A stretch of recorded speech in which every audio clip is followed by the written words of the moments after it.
Subscribe to my channel for more videos and press the bell icon for latest updates. बिस्मिल्लाहिर्रहमानिर्रहीम, अस्सलाम वालेकुम। Dear student, आज का जो हमारा टॉपिक है उसमें हमने फोटो पीरियोडिज्म का आखिरी पोर्शन डिस्कस करना है। बेसिकली जब फोटो पीरियोडिज्म की बात हम करते हैं तो उसको हमने डिफ़ाइन किया था कि ड्यूरेशन ऑफ फोटो पीरियड के लाइट का जो ड्यूरेशन है वो फ्लावरिंग को इफ़ेक्ट कर रहा है। लेकिन आज कुछ और रिस्पॉन्सेज को हम देखेंगे कि ख़ास तौर पे जो रेड लाइट है वो बाकी कुछ और प्रोसेस को भी इफ़ेक्ट करती है और वो किस अंदाज में इफ़ेक्ट करती है उसको डिस्कस करेंगे। सबसे पहले एक तो छोटा सा आर्टिकल है, लेकिन इसमें थोड़ी सी अक्सर स्टूडेंट कंफ्यूज हो जाते हैं बाज़ दफ़ा।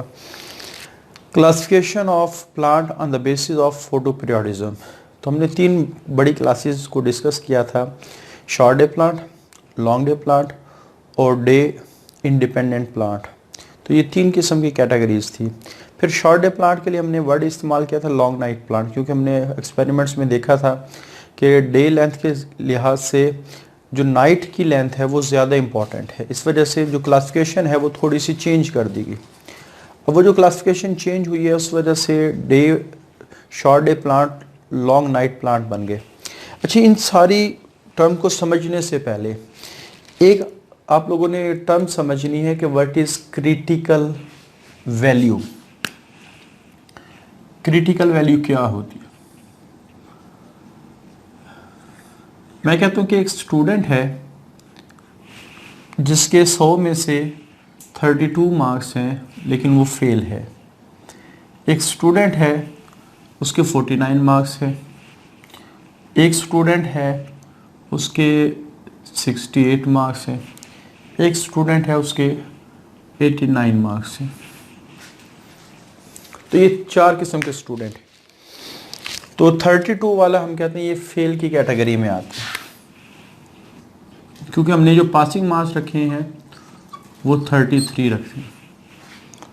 उसके बाद अगर ये वाला स्टूडेंट जिसके 32 मार्क्स हैं वो ये सोचे काश मेरे 1 नंबर होता तो मैं पास हो जाता, लेकिन अगर कोई शख्स उसको कहे कि एक स्टूडेंट है उसके 49 मार्क्स है, वो कहेगा वो तो पास हो चुका होगा, लेकिन मैं ये कहता हूँ कि ये भी फेल है, क्योंकि जिस एग्ज़ामिनेशन में इसने पेपर दिए हैं उसमें जो पासिंग मार्क्स हैं वो 50 हैं। अब ये वाला स्टूडेंट ये सोचे कि अगर एक स्टूडेंट है जिसके 68 मार्क्स हैं तो वो तो पास हो जाना चाहिए, लेकिन मैं कहता हूँ कि ये भी स्टूडेंट फेल है। इसमें जिस तरह के इसने पेपर दिए हैं वहाँ पासिंग मार्क्स कितने 70, और ये वाला स्टूडेंट क्या समझे 89 वाले को तो पास होना चाहिए, लेकिन मैं कहता हूँ कि ये भी फेल है, क्योंकि यहाँ हमने 90 मार्क्स रखे हैं 92। अब ये वाली जो वैल्यूज़ हैं ये क्रिटिकल वैल्यूज़ कहलाती हैं। क्रिटिकल वैल्यूज़, कोई भी ऐसी वैल्यू जिसके बाद कंडीशन बदल जाए वो क्रिटिकल वैल्यू कहलाती है। यानी 33 या 34 पास और 32 फेल, 51 पास 49 फेल, 71 पास 69 फेल, 93 पास और 91। तो ये क्या कहलाती है? Critical value. अब हालांकि एक स्टूडेंट जिसके 34 मार्क्स है इस कंडीशन में वो पास है, लेकिन दूसरा 49 वाला फेल है। अगर ये कहे कि 34 वाला पास और 49 वाला फेल, ये कैसे पॉसिबल है? तो उसकी क्या लॉजिक है? तो आप कहेंगे कि जो क्रिटिकल वैल्यू है इसकी यहाँ कुछ और है और यहाँ कुछ और है, यहाँ कुछ और है, यहाँ कुछ और है। तो आपने अगर हम क्रिटिकल वैल्यू को डिफाइन करेंगे तो क्रिटिकल वैल्यू कोई ऐसी वैल्यू को कहा जाता है, किसी ऐसी वैल्यू को कहा जाता है जिसके बाद कंडीशन चेंज हो जाती है। तो नंबर्स के केसेस में वैल्यूज़ बदलती रहती हैं। पूरी दुनिया में कहीं भी एक ही वैल्यू नहीं है कि इससे ऊपर वाला पास, इससे ऊपर वाला फेल। हर इदारे की, हर डिपार्टमेंट के, हर पेपर का अपना ही सिनेरियो होता है कि उसमें एक स्टूडेंट उसी नंबर पे एक एग्जामिनेशन एक जगह पास हो रहा होता है और उतने ही नंबर वाला दूसरी जगह क्या हो रहा होता है? फेल हो रहा होता है। तो आप कह सकते हैं जो क्रिटिकल वैल्यू है हर चीज़ की डिफरेंट होती है। तो आपने क्रिटिकल वैल्यू के ऊपर फोकस नहीं करना, सिर्फ अगर हम पास और फेल वाली कंडीशन को देखें तो क्रिटिकल वैल्यू से जिसके नंबर ज़्यादा होंगे वो पास होगा, क्रिटिकल वैल्यू से जिसके नंबर कम होंगे वो फेल होगा। यानी हर एग्ज़ामिनेशन, अगर हम सिंपली सारे एग्ज़ामिनेशन को इकट्ठा करके तो एक बात करेंगे तो हर एग्ज़ामिनेशन की एक पासिंग मार्क्स है जो उसकी क्रिटिकल वैल्यू कहलाती है। उससे ज़्यादा होंगे तो पास होगा, उससे कम होंगे तो फेल होगा। तो बिल्कुल इसी तरह जब हम प्लांट की कैटेगरी बनाते हैं तो प्लांट की कैटेगरी दो तरह से बनाई गई है, एक क्रिटिकल डे लेंथ और एक क्रिटिकल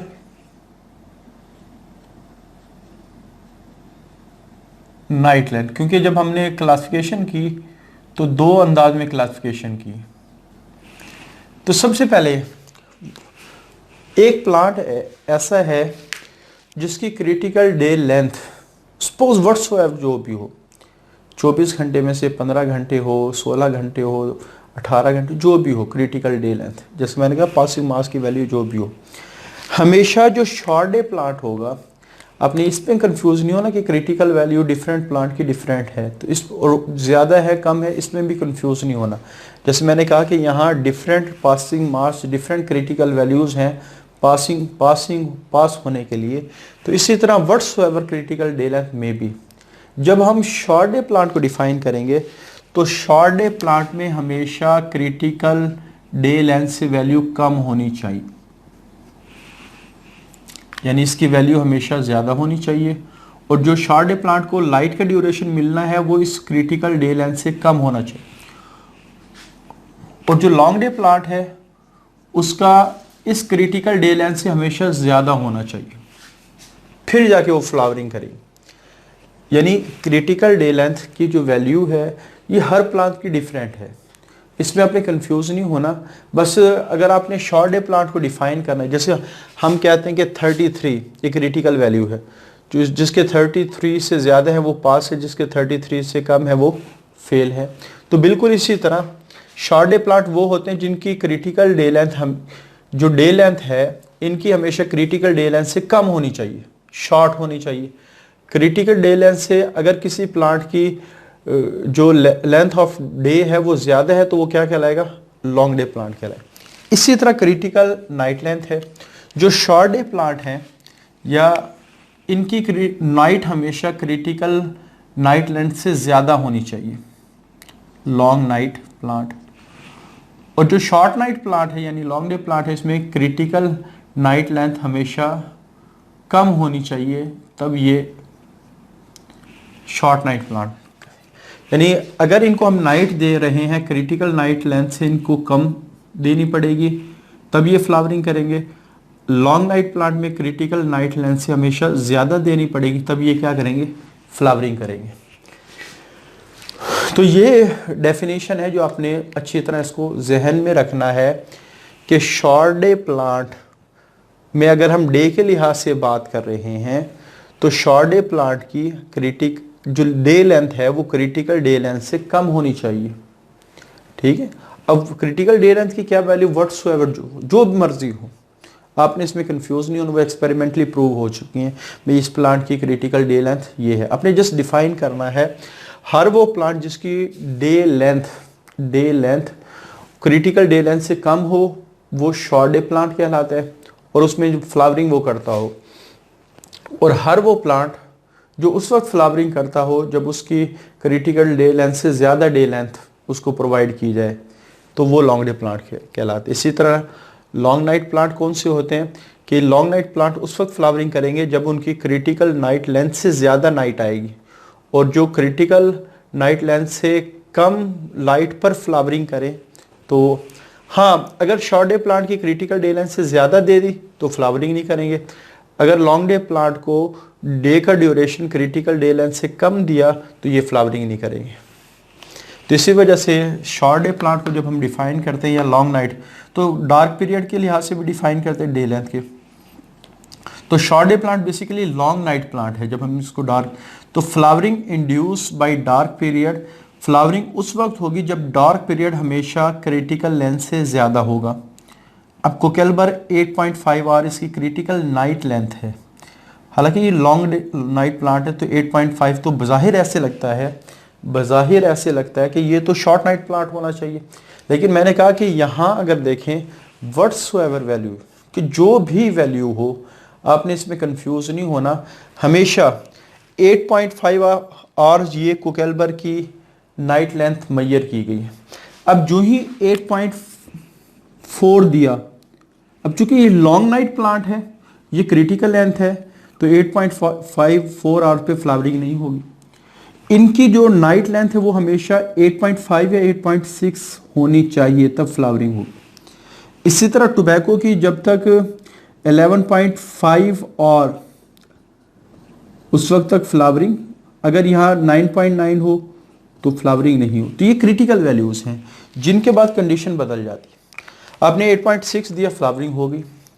तो लॉन्ग नाइट प्लांट में हमेशा डिफाइन ये करना है, जो क्रिटिकल लेंथ दी गई है उससे ज़्यादा अगर आप कह सकते हैं नाइट है तो फ्लावरिंग होगी, अगर उससे कम है तो फ्लावरिंग नहीं होगी।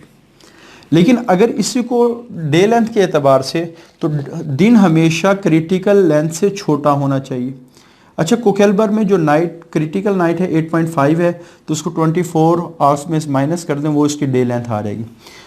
अब 5.5 इससे कम होना चाहिए इसका दिन हमेशा, यानी अगर 5.4 है तो फ्लावरिंग होगी, 5.6 है तो फ्लावरिंग नहीं होगी। तो ये डे। इसी तरह आप कहते हैं 14.5 है तो फ्लावरिंग नहीं होगी, अगर 13 है या 12.5 है तो फ्लावरिंग होगी। तो इसमें जब हम बात करते हैं शॉर्ट डे प्लांट की, तो उनकी जो क्रिटिकल लेंथ है हमेशा छोटी होनी चाहिए, यानी उस वक्त तक शॉर्ट डे प्लांट फ्लावरिंग नहीं करेंगे जब तक इनका दिन उसकी क्रिटिकल डे लेंथ से छोटा ना हो।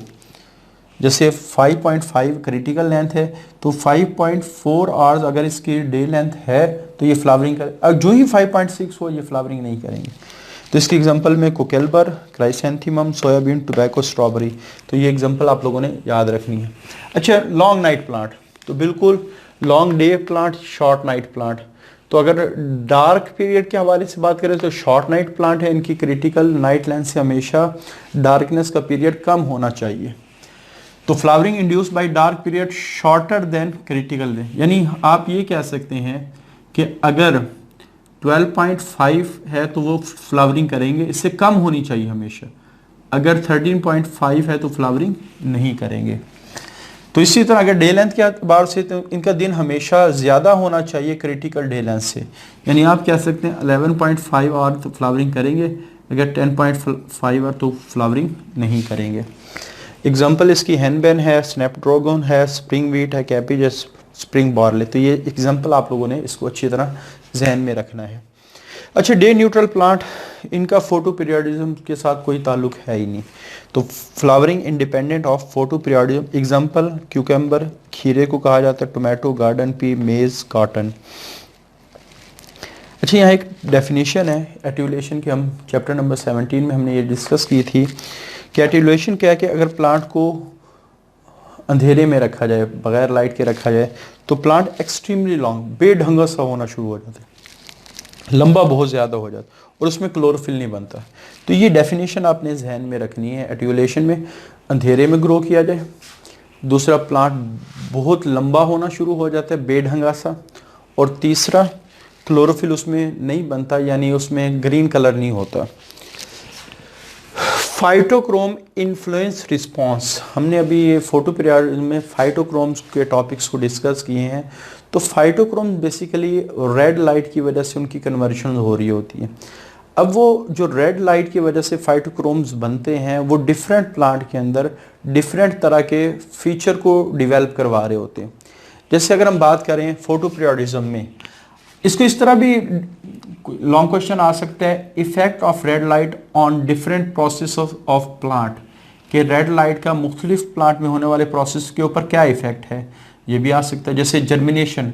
अच्छा, जर्मिनेशन क्या होती है कि किसी भी डोरमेंट फॉर्म, जैसे एक सीड वो डोरमेंट होता है, बड एक डोरमेंट होता है, उसके बाद कुछ काफ़ी सारे स्पोर्स, ये डॉर्मेंट कंडीशंस हैं। तो बड, सीड, स्पोर्स, नॉर्मली आमतौर पे ये 3-4 वर्ड्स हैं जो डॉर्मेंट कंडीशन के लिए इस्तेमाल किए जाते हैं। सीड भी डॉर्मेंट होता है। डॉर्मेंट से क्या मुराद है कि जब तक उसको अनफेवरेबल कंडीशन मिल रही है वो ग्रो नहीं करेगा, जो ही उसको फेवरेबल कंडीशन मिलती है वो ग्रो करना शुरू कर देता है। तो ग्रोथ फ्रॉम डॉर्मेंसी, ये जर्मिनेशन कहलाता है। तो जब भी रेड लाइट ख़ास तौर पे कुछ प्लांट को मिलती है, जैसे ल्यूट्यूस वेराइटीज़, ये सलाद के पत्ते होते हैं जिनको खाया भी जाता है, उनके सीड जर्मिनेट, ग्रो करना शुरू कर देते हैं। और इसी तरह फल में चूंकि सीड नहीं होते बल्कि स्पोर्स बनते हैं, तो ये भी ग्रो उस वक्त करेंगे जब उनको रेड लाइट जब तक नहीं मिले तो इनकी जर्मिनेशन वगैरह नहीं होती। अच्छा, फोटोमॉर्फोजेनेसिस क्या होता है? फोटो कहते हैं लाइट को, मार्फो कहते हैं शक्लो सूरत को, और जेनेसिस कहते हैं बनने को। यानी अगर लाइट की वजह से प्लांट में कोई स्ट्रक्चर बन रहा है, उसकी प्रॉपर शक्लो सूरत बन रही है, वो फोटोमॉर्फोजेनेसिस कहलाता है। तो light control development of form and structure, तो कोई भी स्ट्रक्चर या कोई भी शक्लो सूरत बन रही है और उसको लाइट कंट्रोल कर रही है, तो ये फोटोमॉर्फोजेनेसिस कहलाती है। जैसे रेड लाइट, रेड लाइट क्या करती है? डाइकॉट्स में पत्तों को चौड़ा करती है, लीफ एक्सपेंशन ऑफ डाइकॉट। अगर रेड लाइट ना मिले तो पत्ते उनके बारीक होने, तो डाइकॉट, चौड़ा पत्ता डाइकॉट के प्लांट की पहचान है।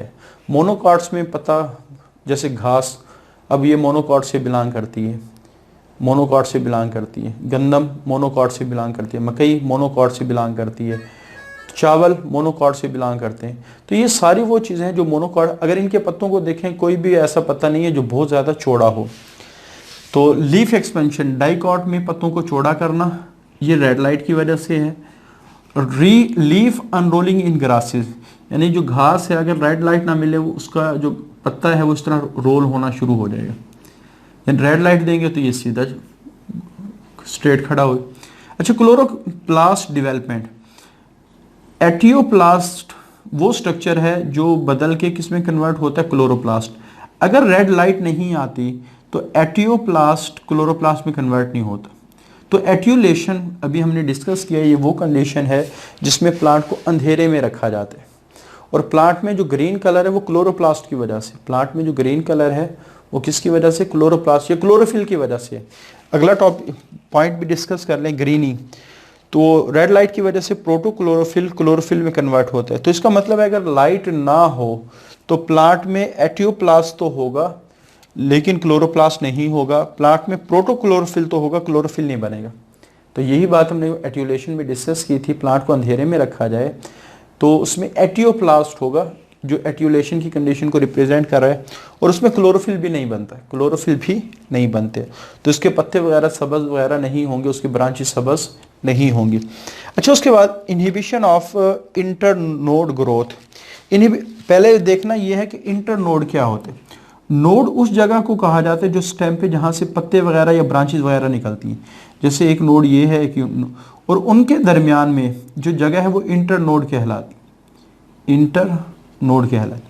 अगर सपोज इस प्लांट को लाइट नहीं मिलती तो वो इस तरह हो जाता, बेढंगा सा बड़ा सा हो जाता, काफ़ी लेंथ उनकी बढ़ जाती। तो इसका मतलब है रेड लाइट उनको नॉर्मल अंदाज में ग्रो करने पे मजबूर करती।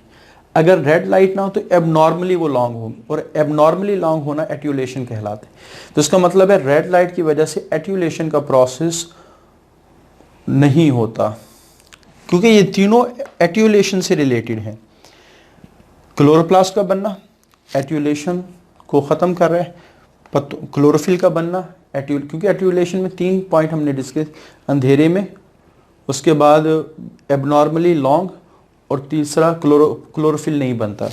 तो अगर क्लोरोफिल बन रहा है तो इसका मतलब एट्यूलेशन नहीं हो रही। अगर इंटर नोड्स बहुत ज़्यादा ग्रो नहीं कर रहे तो इसका मतलब एट्यूलेशन नहीं हो रही। उसके बाद यानी प्रिवेंशन ऑफ एट्यूलेशन हो रही। ये 3 किस्म के स्टेम है, हाइपोकोटाइल, एपिकोटाइल और मीजोकोटाइल। अब इनका मतलब क्या है? अगर हम इनके मतलब को देखें, बेसिकली ये वो स्टेम है जो अभी सीड से निकलते हैं। हमारे पास हाइपोकोटाइल एक टर्म इस्तेमाल होती है जिसको हम कहते हैं कॉटिलीडन, ये आप लोगों ने मोनोकॉट्स जिसके पास दो, एक कॉटिलीडन हो, डाइकॉट जिसके पास, अगर कोई स्टेम कॉटिलीडन से नीचे वो हाइपोकोटाइल कहलाता है, और अगर कोई स्टेम कॉटिलीडन से ऊपर हो वो एपिकोटाइल कहलाता है। तो बहरहाल ये वो छोटे छोटे स्टेम्स हैं जो अभी किससे निकले हैं, सीड से निकले। अच्छा, मेसोकोटाइल क्या होते हैं कि बाज प्लांट में जब स्टेम सीड से निकलता है तो इनके ऊपर एक कवरिंग होती है, जिसमें इसको थोड़ा सा बड़ा ड्रा कर देता हूँ। एक प्लांट, इसके ऊपर एक कवरिंग होती है, इस कवरिंग को कहा जाती है कोलियोपेटाइल। कोलियोपेटाइल ये सीड है। तो सीड और कोलियोपेटाइल के दरमियान में ये जो जगह है इसको मेसोकोटाइल कहा जाता है। दरमियान में, मेसो का मतलब क्या होता है, दरमियान में। हाइपो का मतलब कॉटिलीडन से नीचे, एपी का मतलब कॉटिलीडन से ऊपर। बेसिकली अगर इन शॉर्ट ये कह रहे हैं कि हाइपोकोटाइल, एपिकोटाइल और मेसोकोटाइल ये छोटे छोटे स्टेम्स हैं जो अभी सीड से निकले हैं, जो सीड से निकले हैं। अगर इनको लाइट नहीं मिलती तो ये बहुत तेज़ी से ग्रो करते हैं, एबनॉर्मली ग्रो करते हैं। क्योंकि अब जैसे एक हाथ है कि उंगली है, अगर वो एक हद तक ग्रो करे तो अच्छी लगती है, अगर बहुत ज़्यादा ग्रो करे तो वो अच्छी नहीं लगती। तो बिल्कुल इसी तरह एक स्टेम अगर नॉर्मली ग्रो करे वो बड़ा खूबसूरत है, अगर बहुत ज़्यादा ग्रो कर रहे हैं, हम ये नहीं कहेंगे कि ग्रोथ अच्छी हो रही है, हम कहेंगे एबनॉर्मली ग्रो हो रहा है। अच्छा, unhooking of plumule in dicots. Plumule seed की वो जगह होती है जिससे स्टेम ने निकलना होता है। जिस जगह से रूट ने निकलना होता है वो रेडिकल कहलाती है, और जिस जगह से स्टेम ने निकलना होता है वो प्लूम्यूल कहलाता है। तो बाज़ दफ़ा ये प्लूम्यूल इस तरह हुक हो जाता है, जिससे स्टेम प्रॉपरली बाहर नहीं निकल पाता। लेकिन अगर इसको रेड लाइट दें तो अनहुकिंग हो जाएगी, ये सीधा मूव करना शुरू कर देगा। तो ये डिफरेंट प्रोसेस हैं जो रेड लाइट इफेक्ट कर रही है फोटोमॉर्फोजेनेसिस के लिहाज से। पहला क्या है, डाइकॉट के पत्ते चौड़े होंगे। दूसरा क्या है, घास अनरोल होगी, यानी बिल्कुल सीधी जाएगी। क्लोरोप्लास्ट बनेगा, किससे बनेगा, एटियोप्लास्ट से बनेगा। तो ये अगर रेड लाइट आ रही है तो ये सारे प्रोसेस प्लांट में होंगे। क्लोरोफिल बनेगा, यानी क्लोरोफिल का बनना मतलब क्या है, प्लांट का सब्ज होना, grinning.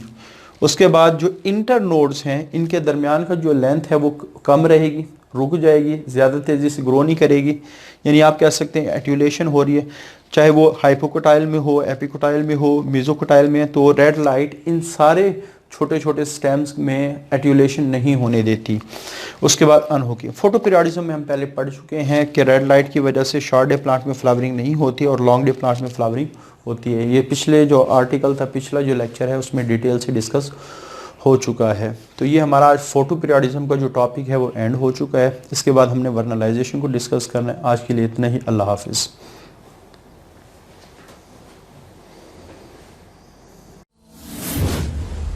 Subscribe to my channel for more videos and press the bell icon for latest updates.